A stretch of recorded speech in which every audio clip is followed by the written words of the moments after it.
Well, Watson, what do you make of it? Well, how did you know what I was doing, Holmes? I believe you have eyes in the back of your head. I have, at least, a well-polished, silver-plated coffee pot in front of me. Oh. But tell me, Watson, what do you make of our visitor's walking stick? Since we have been so unfortunate as to miss him and have no notion of his errand, this accidental souvenir becomes of importance. Let me hear you reconstruct the man by an examination of it. It is inscribed to Dr. James Mortimer from his friends of the CCH 1884.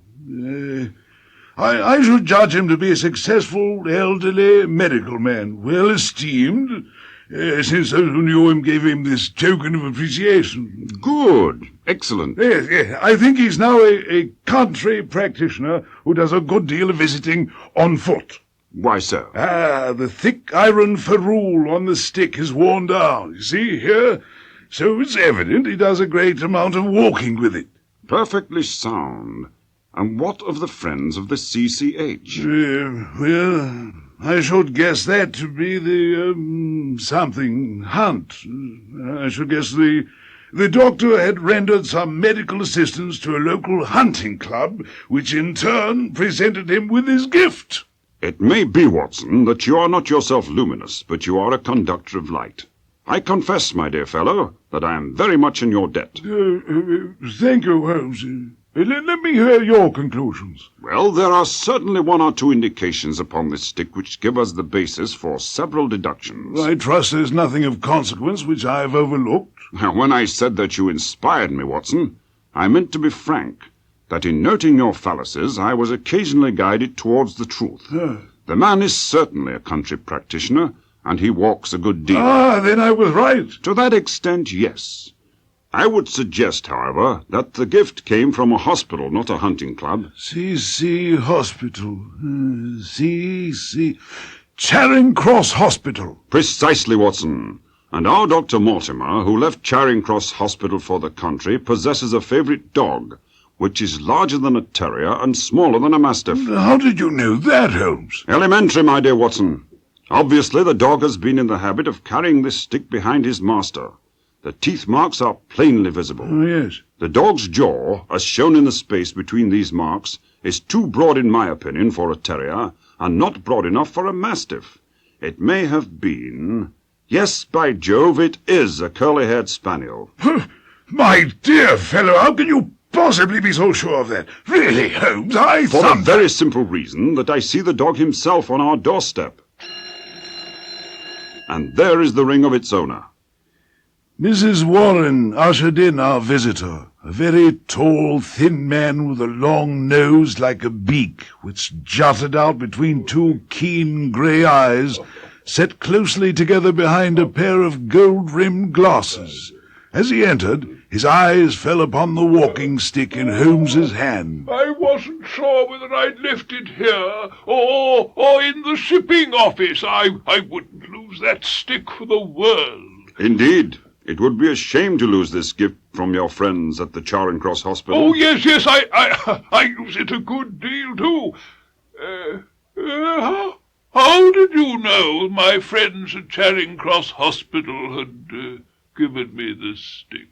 Dr. Watson was just assisting me to a few simple deductions when you arrived, Dr. Mortimer. Oh, yes. Now, what can I do to assist you? Oh, I have here, in my pocket somewhere, a manuscript. So I noticed. Oh, it's an old manuscript. Early 18th century, unless it's a forgery. Oh, how can you say that, sir? It would be a poor expert who could not give the date of a document within a decade or so. I put it at 1730. Well, bless me, the exact date is 1742.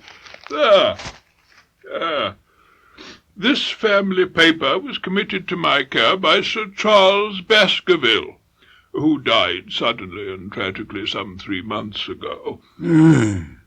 Baskerville Hall, 1742. Yes. Appears to be a statement of some sort. Oh, it's a legend which runs in the Baskerville family.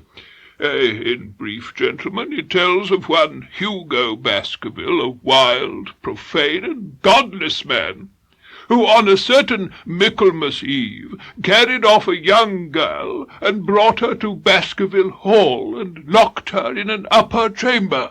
Doesn't sound like a very pleasant chap, eh, Watson? No, seems like he was quite an ogre. Oh, indeed he was. Well, while Hugo and his friends drank and caroused the night away, the girl climbed down the ivy which covered the tower wall, and then made her way homeward across the moor. Bravo, bravo! Yes. Well, shortly after, Hugo discovered the escape, and in a fit of rage swore that he'd give body and soul to the powers of evil if he could overtake the wench. Well, then he loosed his pack of hounds and rode off into the night. The drunken revellers also joined the hunt, following the pack in full cry in the moonlight over the moor. Finally, the band came upon a night shepherd who'd seen the fleeing girl with the hounds upon her track. And then he said, "But I've seen more than that. For Hugo Baskerville passed me upon his black mare, and there ran behind him such a hound of hell as God forbid should ever be at my heels." The plot thickens, Watson. Yes, quite right, Holmes. Well, and the revellers' blood turned cold, for there, galloping across the moor, was Hugo's black mare, dabbled with white froth, and with trailing bridle and empty saddle. At last the frightened band came upon the hounds, which were whimpering, of course, in a cluster. Below, in the moonlight, lay the unhappy maid, dead from fear and fatigue. Lying near her was the body of Hugo Baskerville. Well, it wasn't these sights which raised the hair on the head of the revellers. Oh, no, not at all. Standing over Hugo and plucking at his throat stood a foul thing, a great black beast, shaped like a hound, yet larger than any hound that ever mortal eye has rested on. There. Well, Dr. Mortimer? Well, don't you find this account interesting? To a collector of fairy tales. What? Well, let me give you something a little more recent. Yes, we have here. Yeah, see, now there's an article from the Devon County Chronicle of May 14th of this year. There. Yes. I'm acquainted with the facts in the death of Sir Charles Baskerville. With the public facts. And you have the private ones? Yes. As the newspaper article states, Sir Charles was found dead late at night near the Moorgate outside Baskerville Hall. He apparently walked each night before retiring. Yes, I examined the body. He was lying on his face, his arms out, his fingers dug into the ground, and his features convulsed to such an extent that I could hardly identify him. But the paper said that Barrymore, the butler, found no traces upon the ground near the body, but I did, some little distance off. Footprints? Footprints. A man's or a woman's? Mr. Holmes, they were the footprints of a gigantic hound. I confess that the words of Dr. Mortimer sent a shudder through me. He explained that the last of the Baskervilles, Henry Baskerville, would arrive from Canada at Waterloo Station in little more than an hour. Holmes, now very much interested in the case, asked Dr. Mortimer to return the following day, bringing young Henry along, which Mortimer agreed to do. Come in, Dr. Mortimer. Thank you. This is Henry Baskerville, Mr. Sherlock Holmes. Hello. And Dr. Watson. Hello. How do you do? How do you do? Very pleased to meet you, gentlemen. I understand that you think out little puzzles, Mr. Holmes. Pray take a seat, Sir Henry. And what little puzzle can you have stumbled upon since arriving in London? Nothing of much importance, perhaps. Only a joke, as like as not. It was this letter, here, if you call it a letter, which reached me this morning at the Northumberland Hotel. Who knew you were staying there? Well, that's just it. No one could have known. We only decided after I met Dr. Mortimer. It's a note pasted up from newsprint. As you value your life or your reason, keep away from the moor. Only the word moor is written out. The rest is pasted up. From the Times, I suspect. Watson, hand me yesterday's paper. Oh, yes. Yes, here it is. Very good. Good. Yes, here in this front page article are the words that have been cut out and pasted together. All the words except moor, which was written in.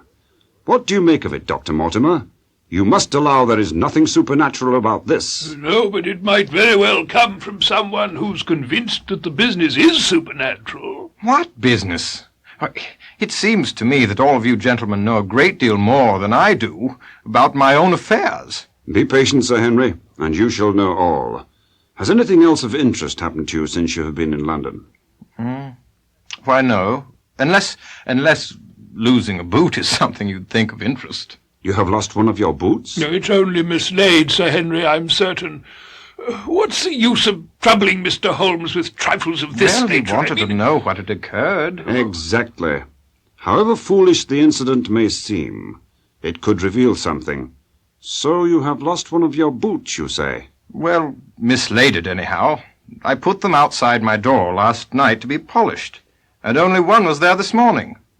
I could get no sense out of the chap who cleans them. It seems a singularly useless thing to steal.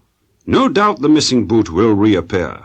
Now, Dr. Mortimer, I think you could not do better than to tell Sir Henry everything you have told us about the legend of the Hound of the Baskervilles. Oh, I've heard of the Hound ever since I was a child. It's the pet story of the family. I realize I've come into an inheritance with a vengeance. It's difficult to know whether this is a case for a policeman or a clergyman. At any rate, there seems to be danger. Do you mean danger from this family fiend, or do you mean danger from human beings? Well, that's what we have to find out. Whichever it is, I plan to go to Baskerville Hall. There is no devil in hell, and there is no man upon the earth, Mr. Holmes, who can prevent me from going to the home of my own people. And you may take that to be my final answer. Well, Sir Henry, I am of one mind with you. There is only one provision which I ask you to make.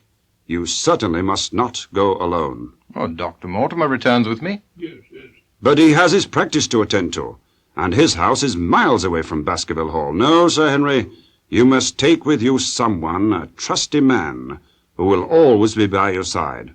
Oh, whom do you recommend? Dr. Watson. What?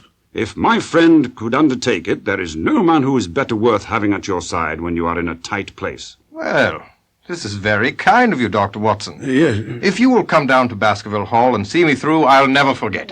Well, I will come with pleasure. And you will Thank you. report very carefully to me, Watson. Tell me one thing, Dr. Mortimer. Did Barrymore the butler profit at all by Sir Charles's will? Barrymore, well, let me see now.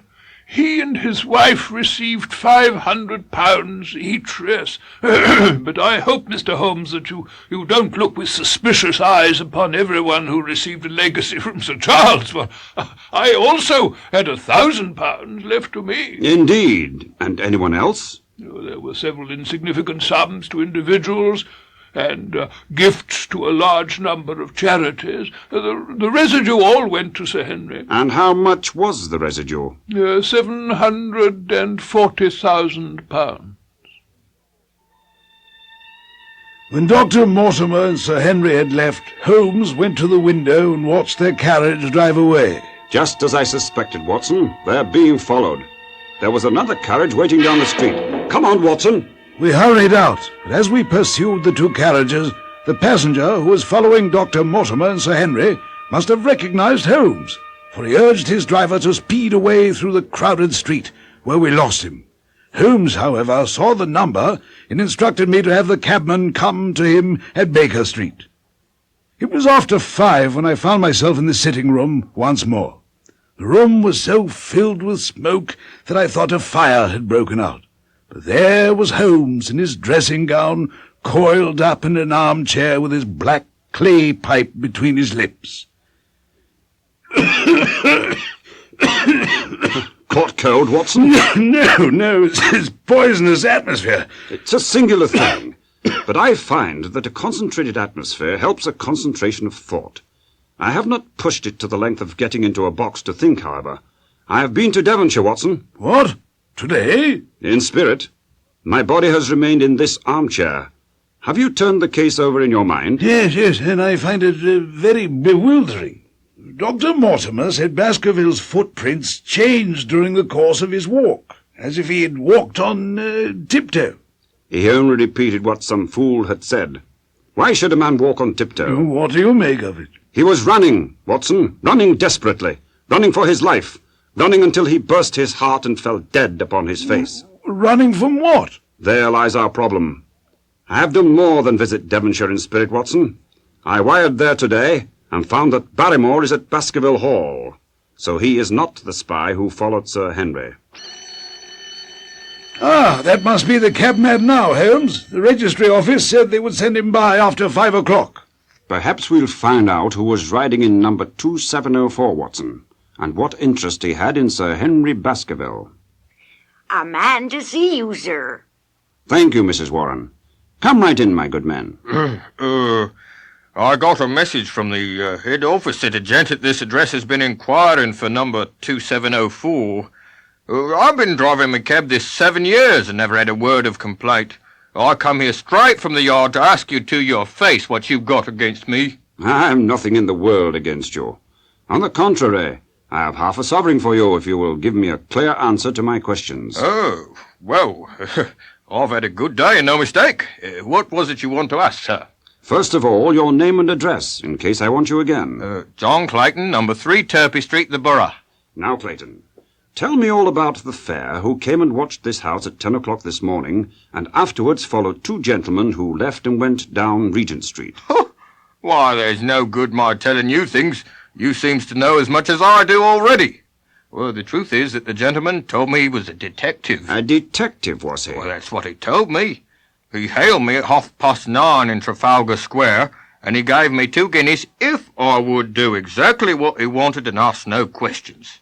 We followed the 2 gentlemen from the Northumberland Hotel to this place.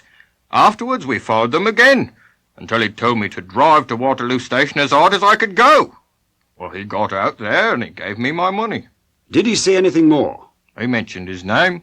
Oh, he mentioned his name, did he? That was imprudent. And what was the name? His name was Mr. Sherlock Holmes.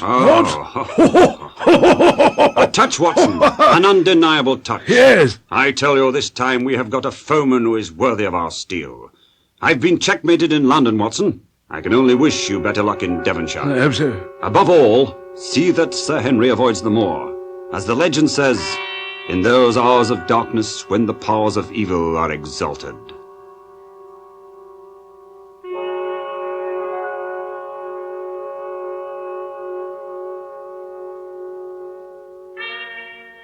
The journey was a swift and pleasant one.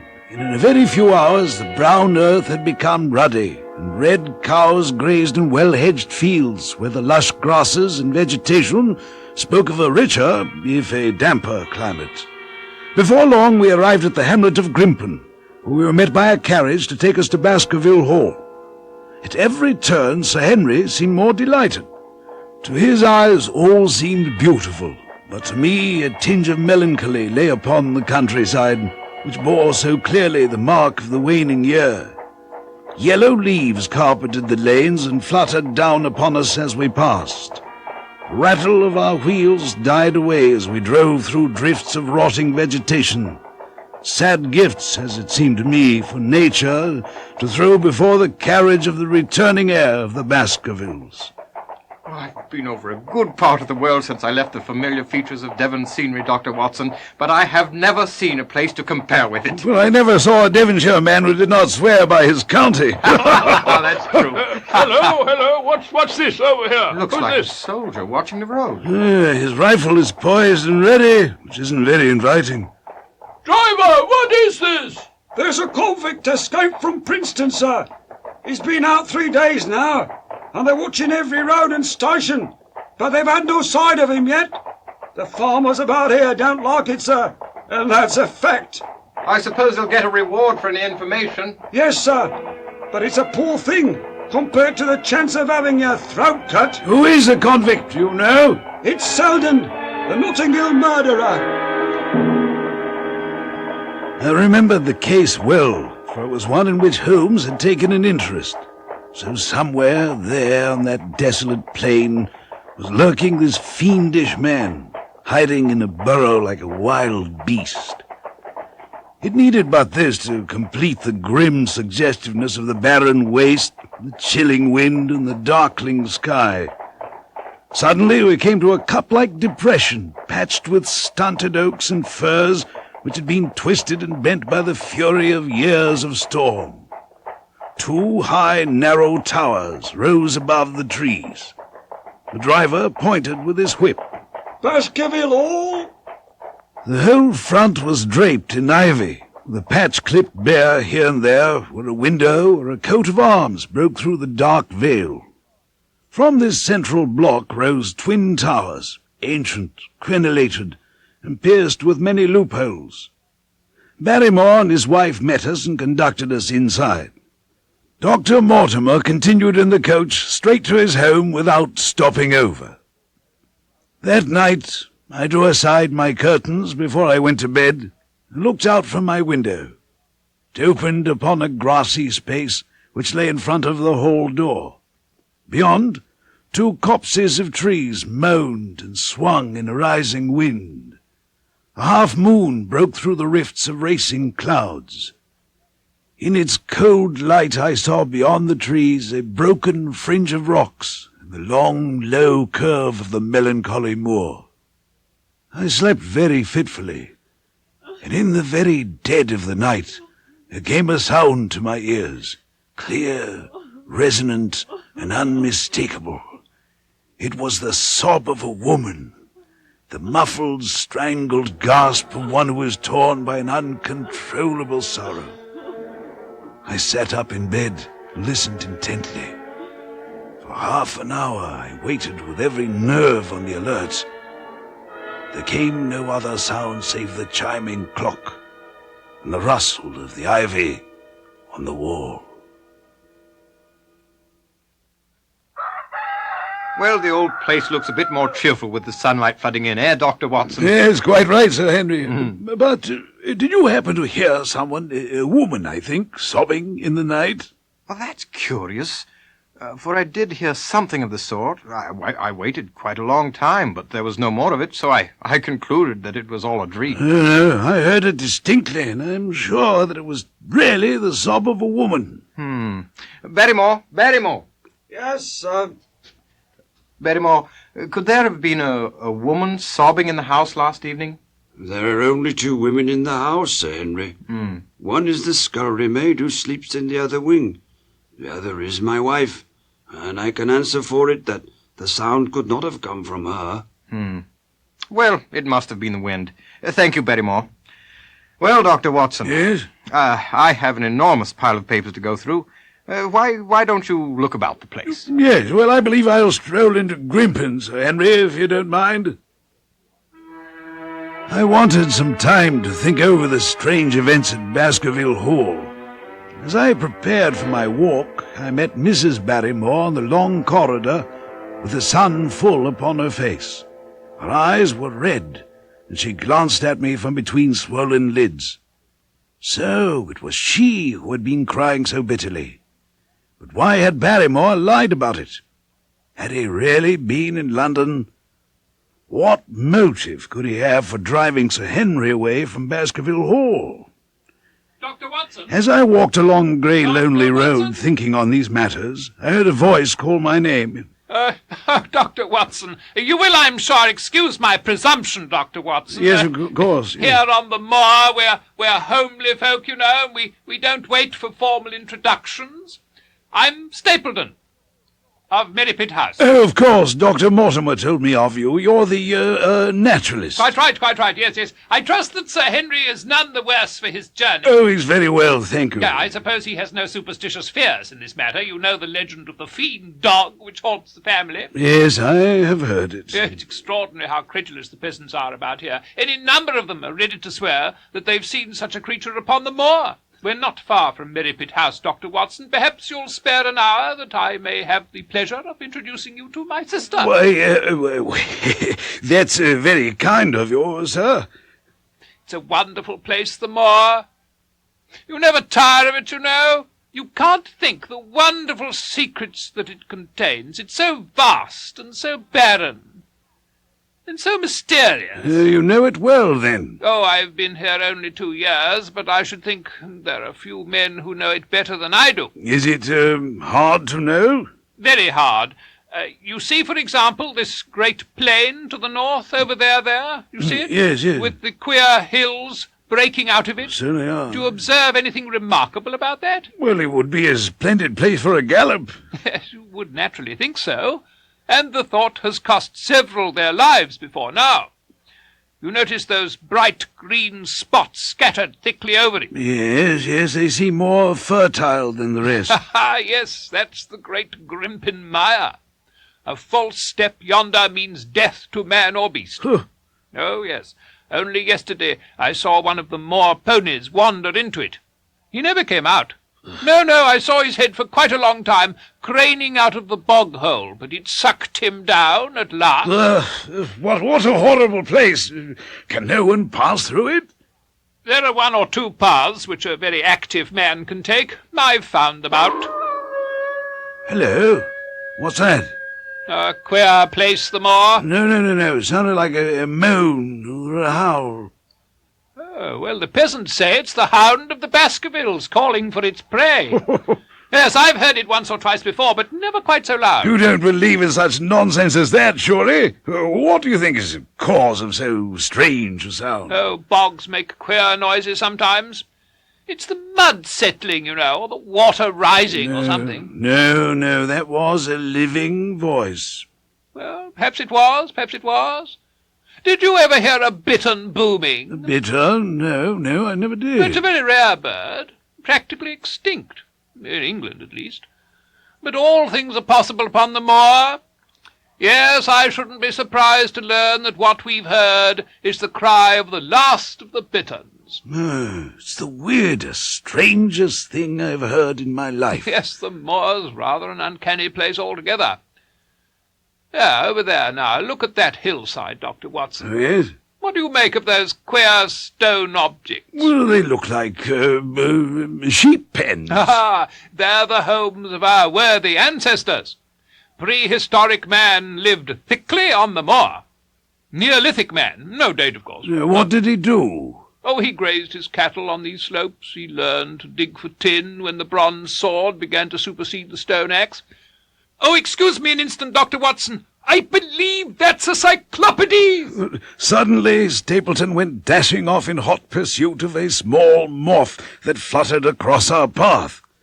To my dismay, the creature flew straight for the great mire, and my acquaintance never paused for an instant, bounding from tuft to tuft behind it, his green net waving in the air. His grey clothes and jerky, zigzag, irregular progress made him not unlike some huge moth himself. As I watched, I heard the sound of footsteps, and turned to see a woman approaching me along the path. Go back. Go straight back to London instantly. Why should I go back? I cannot explain, but for God's sake, do what I ask you. Go back and never set foot upon the moor again. But I've only just come. Can you not tell when a warning is for your own good? Go back to London. Start tonight. Get away from this place at all costs. Shh! My brother is coming. Not a word of what I have said. Would you mind getting that orchid for me? We are very rich in orchids on the moor, though, of course, you are rather late to see the beauties of the place. Oh, hello, Beryl. Hello. You've introduced yourselves, I can see. Yes, I was telling Sir Henry that it was rather late for him to see the true beauties of the moor. Why, who do you think this is? I imagine that it must be Sir Henry Baskerville. No, only a humble commoner, but his friend. My name is Dr. Watson. Yes. Oh, I'm afraid we've been talking at cross purposes. But you will come on, will you not, and see Merripit House?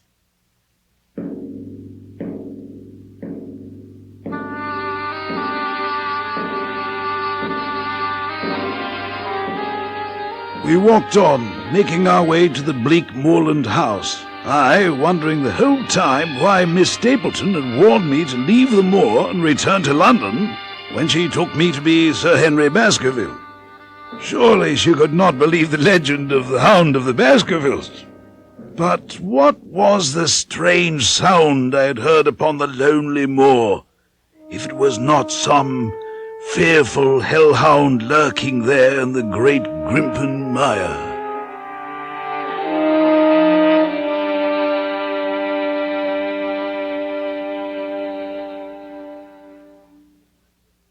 Baskerville Hall, October 13th. My dear Holmes, my previous letters and telegrams have kept you pretty well up to date as to all that has occurred in this most God-forsaken corner of the world. Everywhere on the moor are the houses of these forgotten folk, the prehistoric people, with their graves and the huge monoliths which are supposed to have marked their temples. And as you look at their grey stone huts against the scarred hillsides, you leave your own age behind you. And if you were to see a skin-clad, hairy man crawl out from the low door, fitting a flint-tipped arrow onto the string of his bow, you would feel that his presence there was more natural than your own.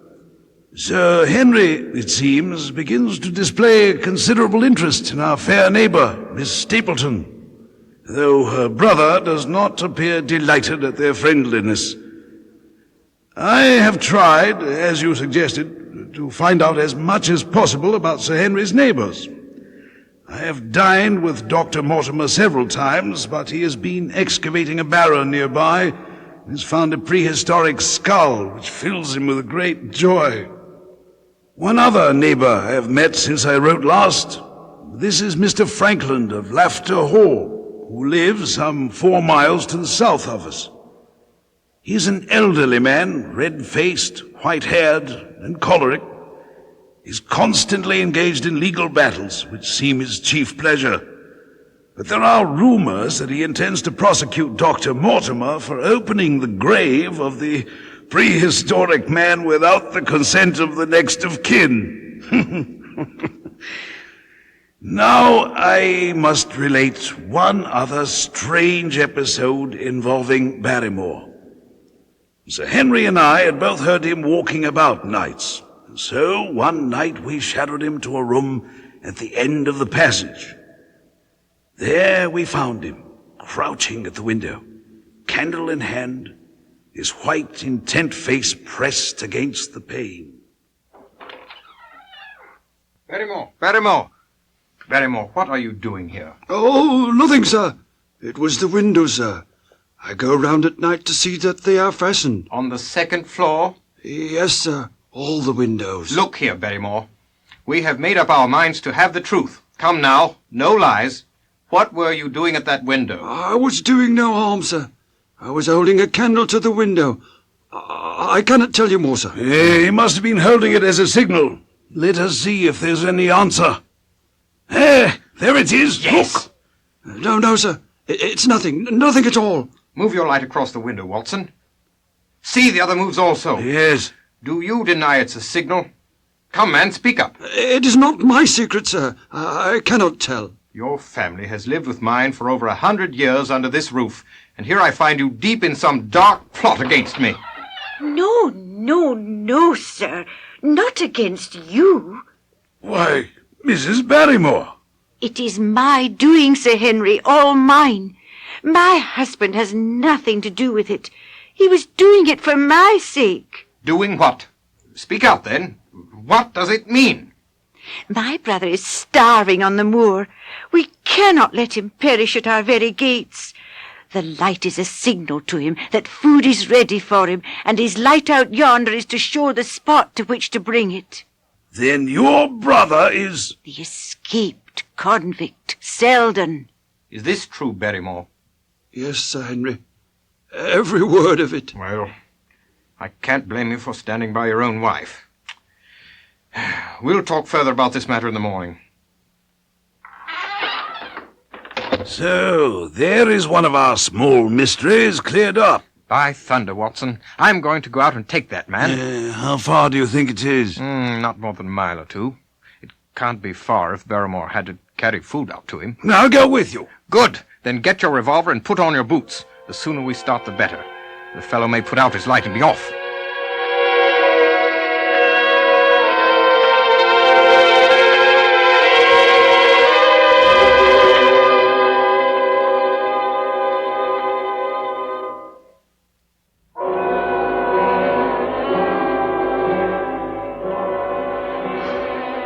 I say, Watson, what would Holmes say about this expedition? And in that hour of darkness in which the power of evil is exalted. My God! What's that, Watson? I don't know. It's a sound they have on the moor. I heard it once before. Watson, it was the cry of a hound. What do they call this sound? Who? The folk on the countryside. Oh, they're ignorant people. Why should you mind what they call it? Tell me, Watson, what do they say of it? They say it is the cry of the Hound of the Baskervilles. Oh, a hound it was. But it seemed to come from miles away, over yonder, I think. Isn't that the direction of the great Grimpen Mire? Yes, it is. Stapleton was with me when I heard it last. He said it might be the calling of a strange bird. Ha! No, it was a hound. My God, can there be some truth in all these stories? You don't believe it, do you, Watson? No, of course not. It's one thing to laugh about it in London, and it is quite another to stand out here in the darkness of the moor and hear such a cry as that. I don't think I'll get that cry out of my head. Well, shall we turn back? No, by thunder. We've come out to get our man, and we'll do it. We're after the convict, and a hellhound after us. Come on, we'll see it through if all the fiends of the pit were loose upon the moor.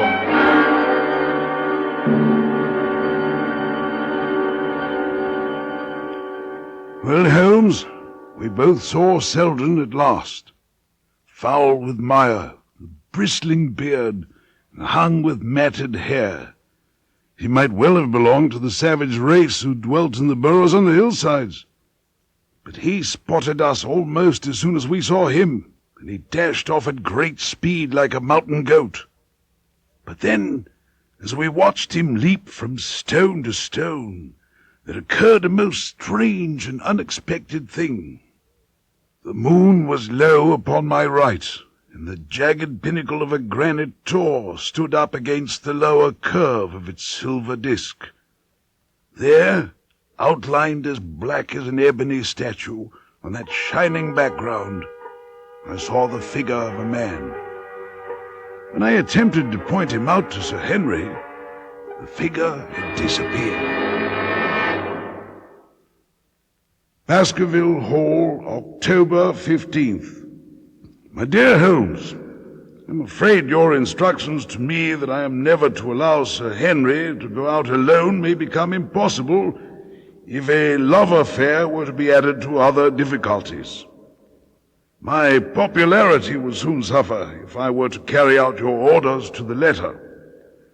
For example, yesterday, Sir Henry put on his hat and prepared to go out. As a matter of course, I did the same. What? Are you coming, Watson? Well, that depends on whether you're going to the moor. Well, yes, I am. Well, you know what my instructions are, that I should not leave you, especially that you should not go alone upon the moor. My dear fellow, even Sherlock Holmes could not foresee some things which have happened since I arrived on the moor. I must go out alone. You understand me? Well, I can't... There's a good fellow. Before I had made up my mind what to do, Holmes, he picked up his cane and was gone. I was in an awkward position, but fearing some danger to Sir Henry, I decided to follow him, even at the cost of irritating him. I set out at once in the direction of Merripit House. From a hill by the path, I spotted Sir Henry and Miss Stapleton, whom he had obviously met by appointment. I must say, Holmes, I felt like a cheap spy. Then I discovered I was not the only witness to this clandestine meeting, for there, much closer than I, was Stapleton, his butterfly net waving like a green banner. The couple seemed to be in earnest conversation, with Miss Stapleton frequently shaking her head in strong dissent. Finally, Stapleton interrupted their private meeting, and it seemed that he and Sir Henry had words. At last, Stapleton and his sister went off toward Merripit House, the naturalist practically dragging his sister along the path.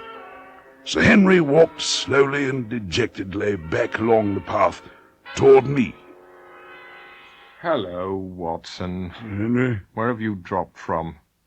Oh, so you came after me in spite of everything. Well, I'm deeply ashamed, Sir Henry, but I could not let you wander on the moor alone. If anything had happened... You would have thought the middle of the moor a fairly safe place for a man to be private. Yes. By thunder, the whole countryside seems to have been out to see me do my wooing. And a mighty poor wooing at that. Where did you find a seat? I was on the hill. Quite the back row, eh? But a brother was well up front. Did you see him come out on us? Yes, I did. Did he ever strike you as being crazy, this brother of hers? No, I can't say that he ever did. I always thought him sane enough until today. Tell me straight, Watson. Is there anything that would prevent me from making a good husband to a woman that I love? I should say not, Sir Henry. Well, then, what does he have against me? He can't object to my worldly position, but he will never let us be together. I know she cares for me, Watson. There's a light in a woman's eyes that speaks louder than words. But when I begin to talk seriously, well, she will have none of it. I know it's her brother, who, as you saw, descended upon us like a madman. My dear Watson, I am not old Hugo Baskerville plotting to carry off some innocent maid, but it looks like I have my own hellhound in Stapleton.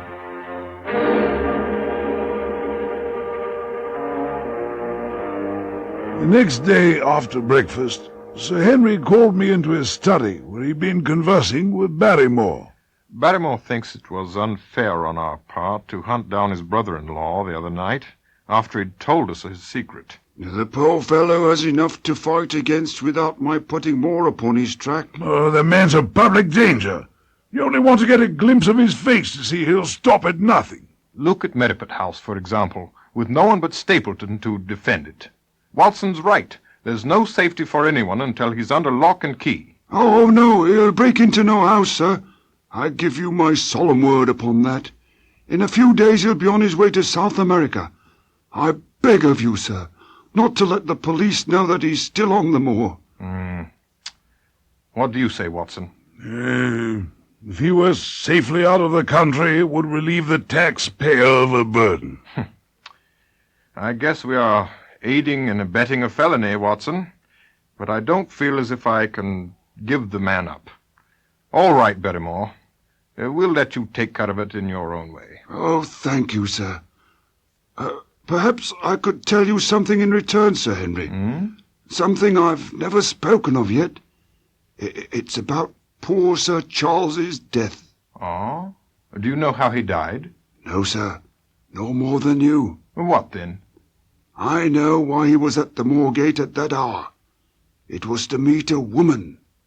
What? A woman? To meet a woman? Yes, sir. Yes, sir. I can't give you the name, but I can give you the initials. Her initials were L.L. Well, how do you know this, Barrymore? Well, Sir Henry, your uncle had a letter that morning. Since there was only one, I took more notice of it than usual. It was from Coombe Tracy, and it was addressed in a woman's hand. And, well? Well, sir, when we were cleaning out Sir Charles's room after his death, we found part of the letter, one little slip that was not charred to pieces. It said, "Please, sir, as you are a gentleman, burn this letter, and be at the gate by 10 o'clock. It was signed by the initials L.L. L.L. You have no idea who L.L. is, Barrymore? No, sir. Very good, Barrymore. You may go.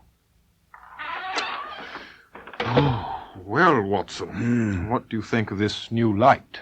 Seems to leave the darkness rather blacker than before. If we can only trace L.L., we can clear up this whole business. There is someone who knows the facts, Watson, if we can only find her. If we can only find her.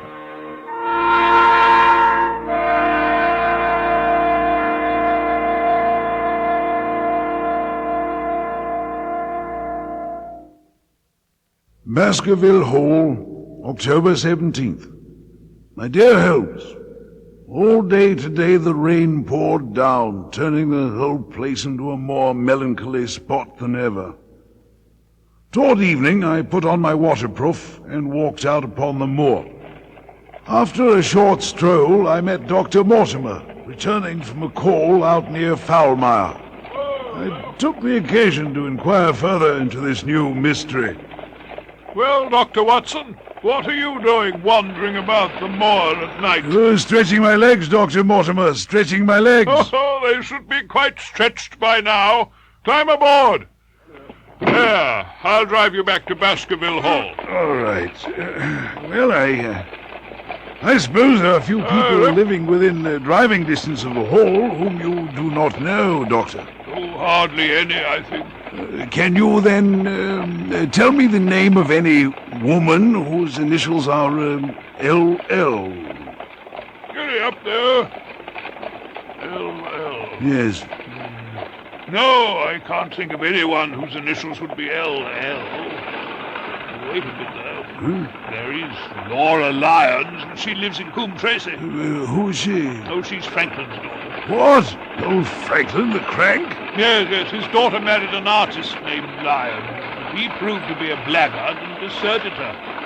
Why do you ask about Laura Lyons? No particular reason. Something has come up. I'll tell you more later.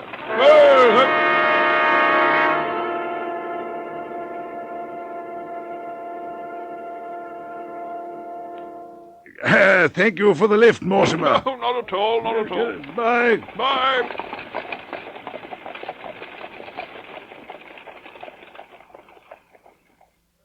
Later that night, Barrymore brought me my coffee into the library, and I took the chance to ask him a few questions. Cream, sir? Oh, yes, a dollop, please.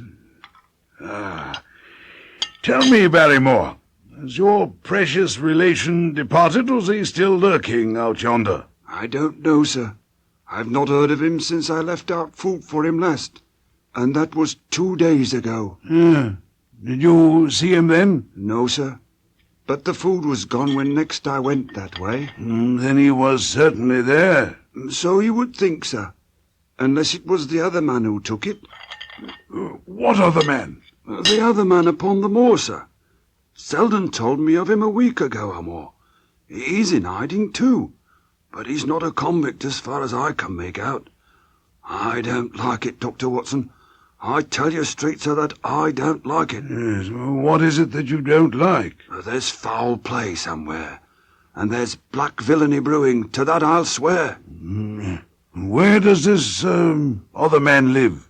Among the old houses on the hillside, the stone huts where the old folk used to live.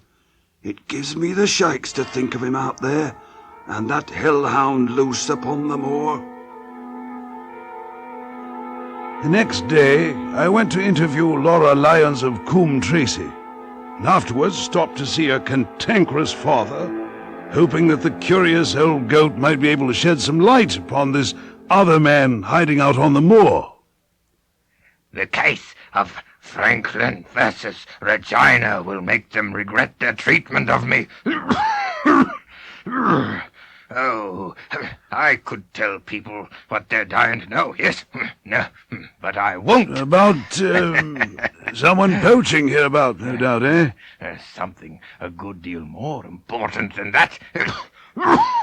What about the convict on the moor? Oh, you don't mean to say you know where he is?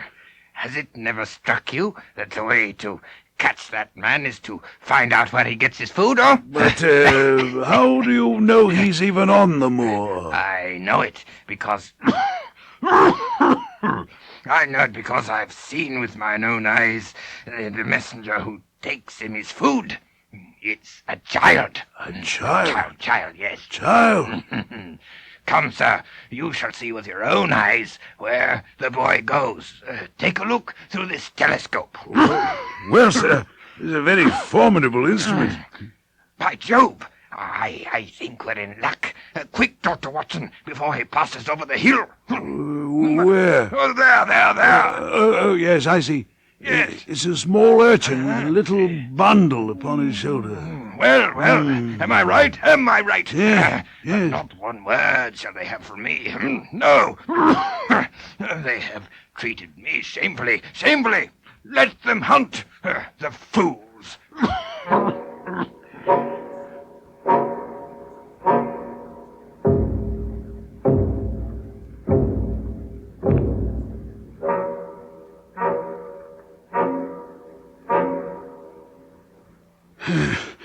Well, I'll not let this chance go by without finding out who is here lurking and prowling upon the moor.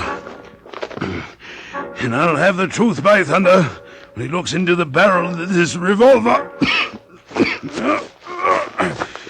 Now, it's about here the lad disappeared. There's an old stone hut with something of a roof. That's his hiding place, I'm sure of it. I suggest you don't move a muscle, old chap. I have a revolver in my hand and I know how to use it. Oh, appears he's gone. Here's some blankets and a few empty tins. What's this? It's a note. Dr. Watson has gone to Coombe Tracy. So, this secret man keeps his eyes on me as well as Sir Henry. Well, I'll just hide and wait for our friend to return.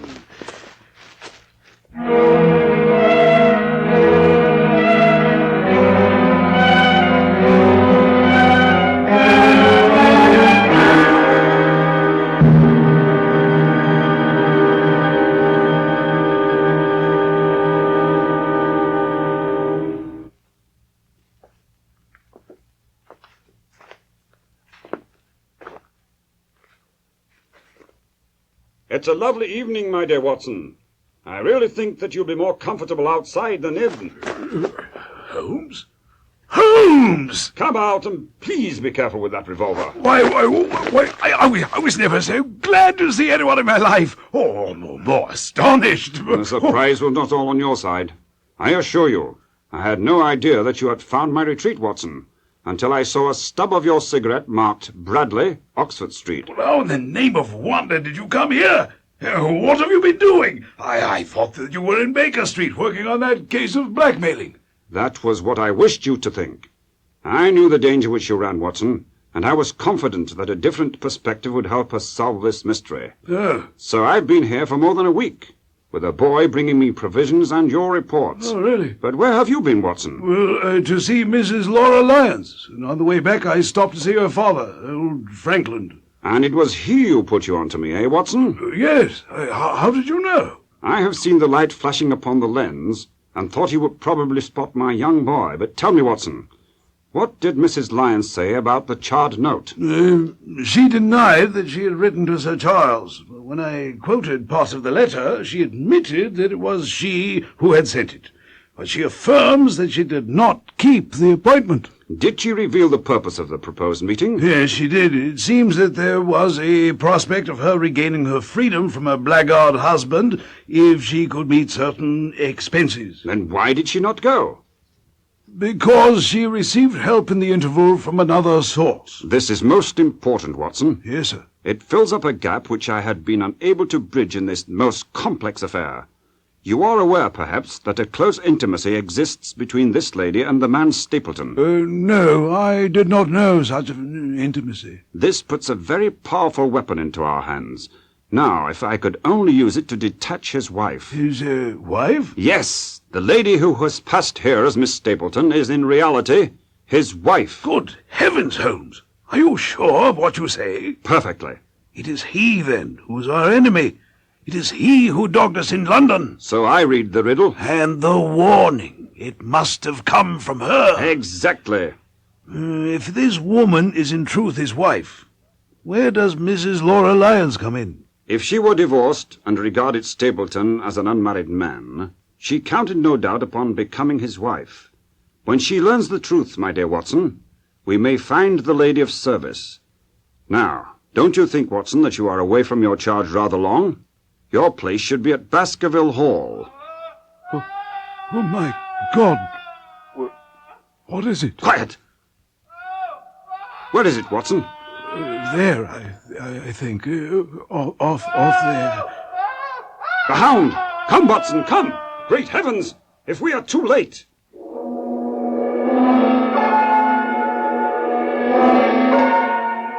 Blindly we ran through the gloom, blundering against boulders, forcing our way through gorse bushes, panting up hills and rushing down slopes, heading all ways in the direction of those dreadful sounds. Then, at a ridge of rocks that ended in a sheer cliff, we looked down upon some dark, irregular object, spread-eagled on the stones below. He has beaten us, Watson. We are too late. Oh, surely it's not the body of... Sir Henry Baskerville. Oh. I'm afraid it is, Watson.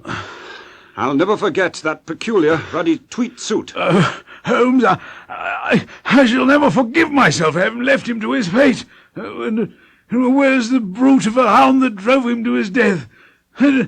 Stapleton, where is he? The fellow is wary and cunning. If we make one false move, the villain may escape us yet. Hello? What's this, Watson? What? A beard. The man has a beard. What? A beard? Ah, thank God it's not Sir Henry, Watson. It's the convict Selden. By Jove, Holmes. Sir Henry gave his old clothes to Barrymore, and he must have passed some of them on to this poor wretch. Then the clothes have been the poor devil's death. It is clear enough that the Hound has been put on the scent from an article of Sir Henry's. The boot, which was stolen in London, in all probability. There is one very singular thing, however, Watson. What? How did this fugitive know that the Hound was on his trail? He heard him, no doubt. To hear a hound upon the moor would not frighten a hardened convict into such a paroxysm of terror. No, Watson. From his cries he must have run a long way after he knew the animal was on his track. Oh, a greater mystery to me is why this hound should be loose tonight. Stapleton would not let it go unless he had reason to think that Sir Henry would be there. Hello? What's this? Ah, it's Stapleton himself, the brute. Not a word to show your suspicions. Not a word, or my plans crumble to the ground. Why, Dr. Watson, that's not you, is it? Yes, it is. But, dear me, what's this? Somebody hurt?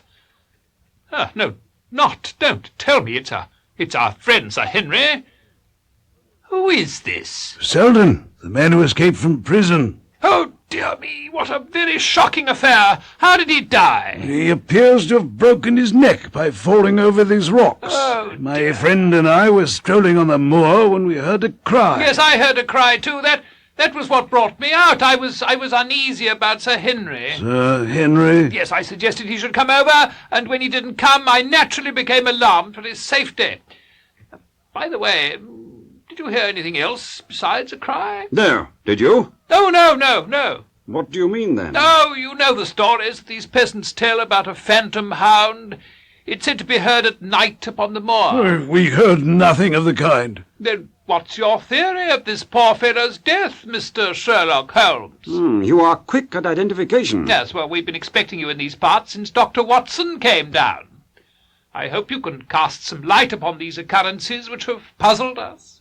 One cannot always have the success for which one hopes. No. An investigator needs facts and not legends or rumors. We covered the body, and then Holmes and I set off to Baskerville Hall, leaving Stapleton to return alone. Looking back, we saw the figure moving slowly away over the broad moor. Behind him, that one black smudge on the silvered slope, which showed where the man was lying, who had come so horribly to his end.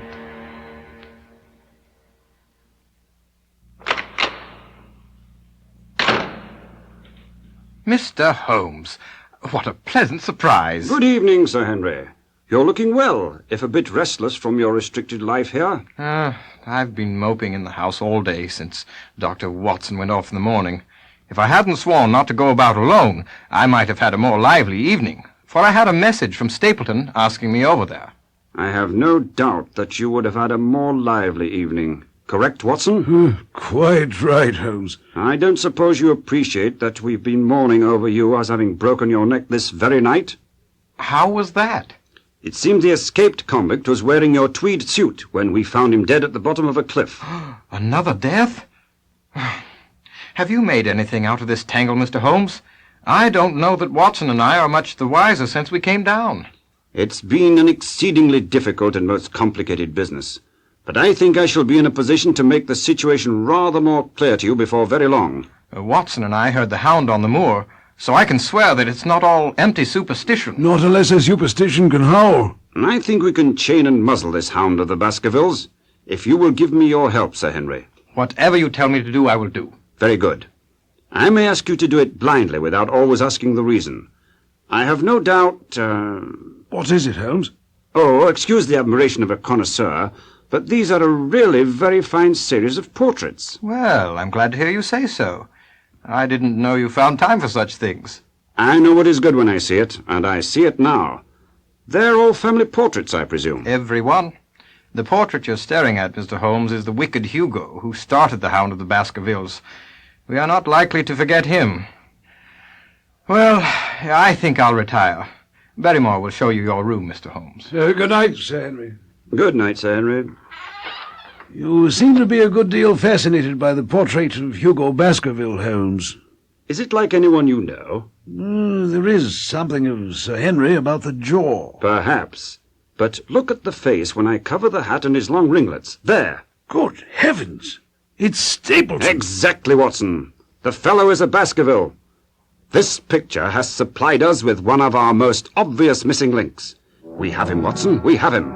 And I dare swear that before tomorrow night, he will be fluttering in our net as helpless as one of his own butterflies. A pin, a cork, and a card. And we add him to the Baker Street collection.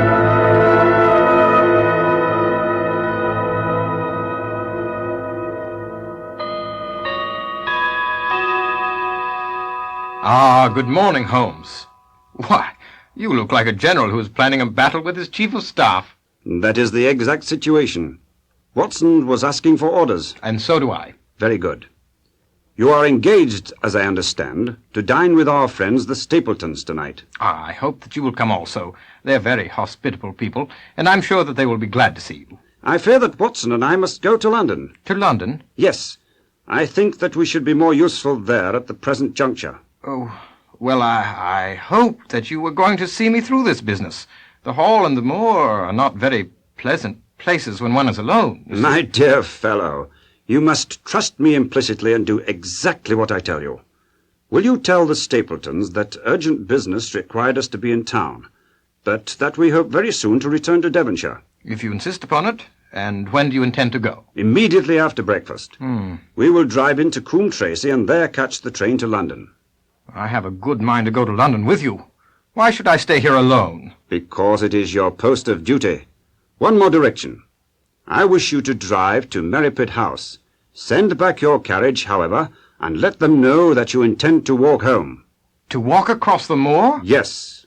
But that is the very thing which you so often cautioned me not to do. This time you must do it. It is essential that you should do it. All right. And as you value your life, do not go across the moor in any direction, save along the straight path which leads from Merripit House to the Grimpen Road. I will do just what you say.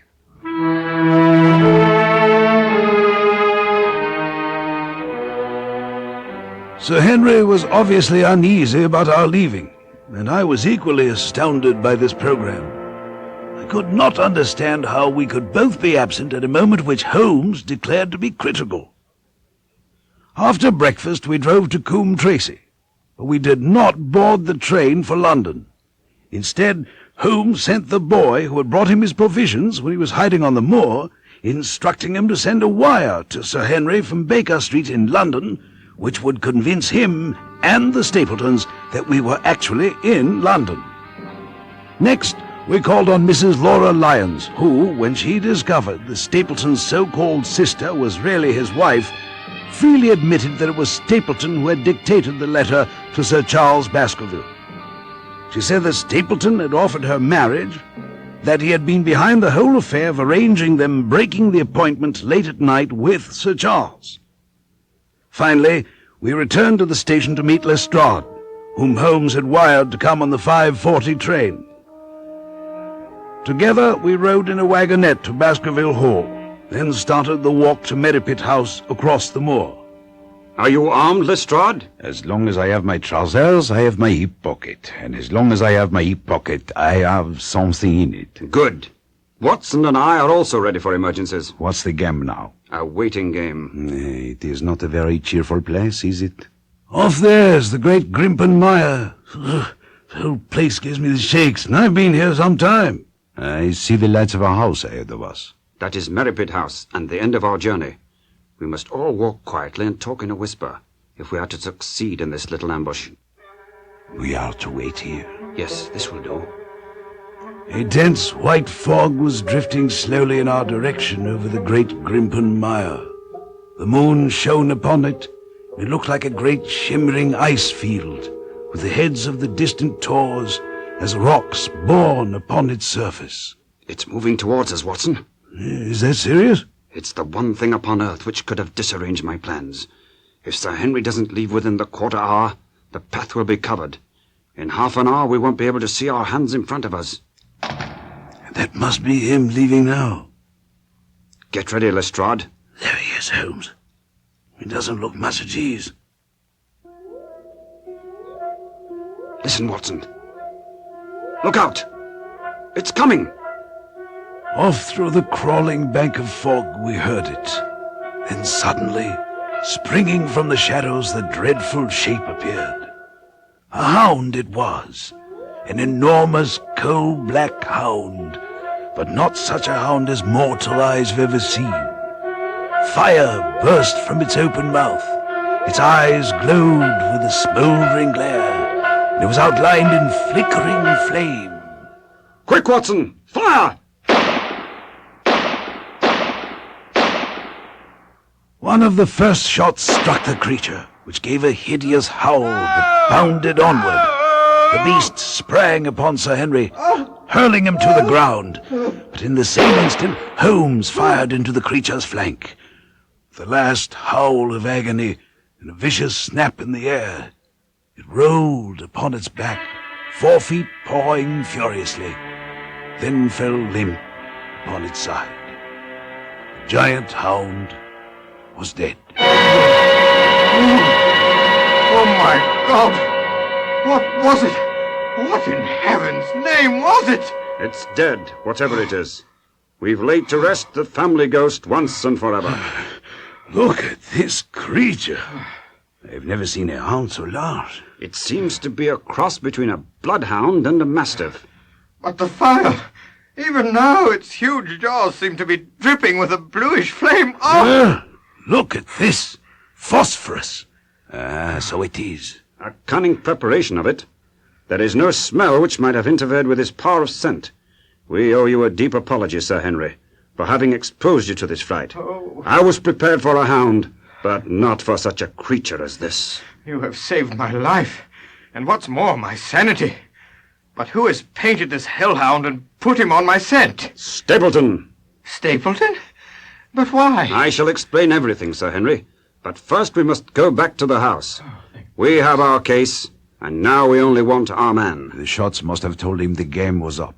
It's 1,000 to 1 against our finding him at the house. but we'll search the house and make sure. Of one thing we can be certain. We shall no more hear the haunting howl of the Hound of the Baskervilles. We returned to Merripit House, but Stapleton was gone. The brute had roughly tied his wife in an upper room, fearing that she would tip his hand. Stapleton had fled into the great Grimpen Mire, where he'd kept the giant hound and where he had built a refuge. The next morning we followed the pathway through the bog. Only once we saw a trace that someone had passed that perilous way before us. From amid a tuft of grass which bore it up out of the slime, some dark thing was projecting. It was Sir Henry's missing boot. Stapleton was never found, nor did he reach that island in the heart of the great Grimpen Mire.